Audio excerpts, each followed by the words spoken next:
जाहरवीर की माता का नाम बाछल था और पिता का नाम राजा जेवर था, जो ददरेवा में राज्य किया करते थे।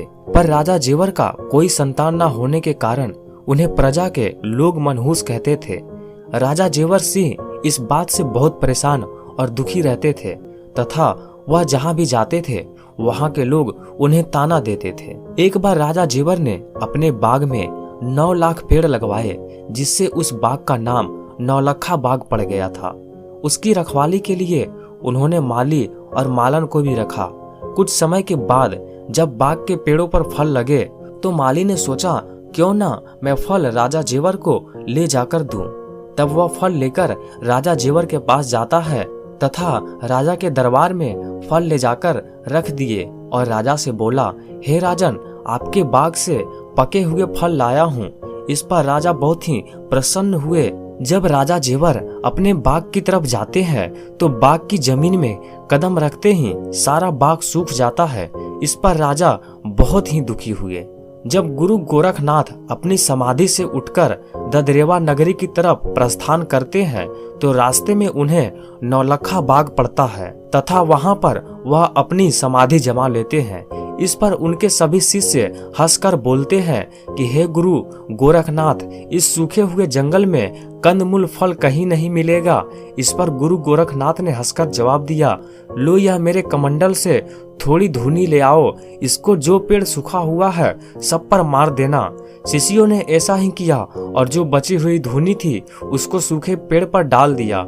इतना करते ही जो वृक्ष, जो कुएं 12 साल से सूखे हुए पड़े थे उनमें पुनः पानी आ जाता है तथा पेड़ भी हरे हो जाते हैं। जब माता बाछल को गुरु गोरखनाथ के बारे में पता चलता है कि वह उनके नौलखा बाग में आए हुए हैं, जब माता बाछल को पता चला कि नौलखा बाग भी हरा भरा हो गया है तो वह सुंदर सुंदर भोजन बनाकर गुरु गोरखनाथ के पास जाने की तैयारी करती है और प्रातः उठकर गुरु गोरखनाथ के पास पहुंच जाती है और गुरु गोरखनाथ से कहती है, गुरु गोरखनाथ महाराज, मैंने आपकी 12 वर्ष तपस्या की है, कृपया मुझे पुत्र प्राप्ति की वरदान दे।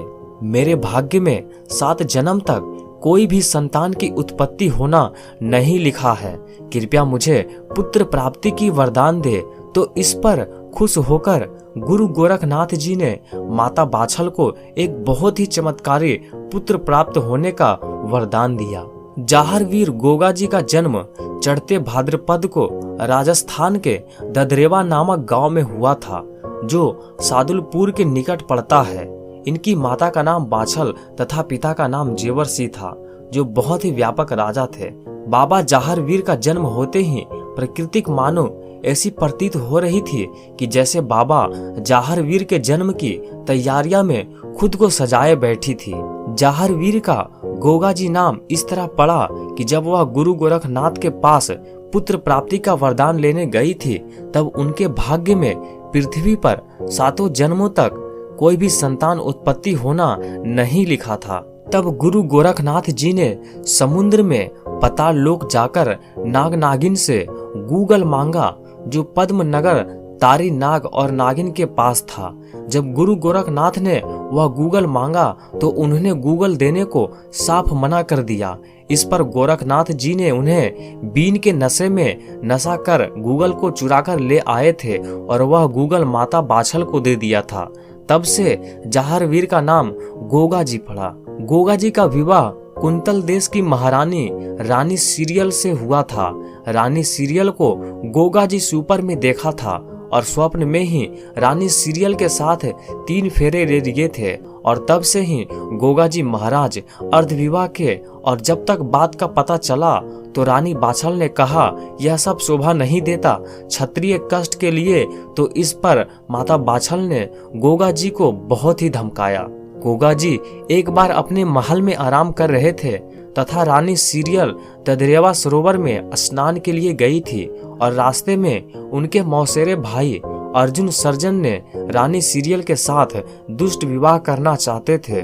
जब ये बात जाहरवीर को पता चला तो उन्होंने अपने अर्जुन सर्जन को मृत्यु दंड दे दिया और यह बात जब जाहरवीर की माता बाछल को पता चला, उन्होंने जाहरवीर को श्राप दे दिया और कहा, जा मुझे कभी भी अपना मुंह मत दिखाना। माता बाछल के श्राप को सिद्ध करके पाताल लोक अपने गुरु गोरखनाथ जी के पास जाकर समा गए थे तथा तभी से उस स्थान को गोगा मेड़ी माना जाता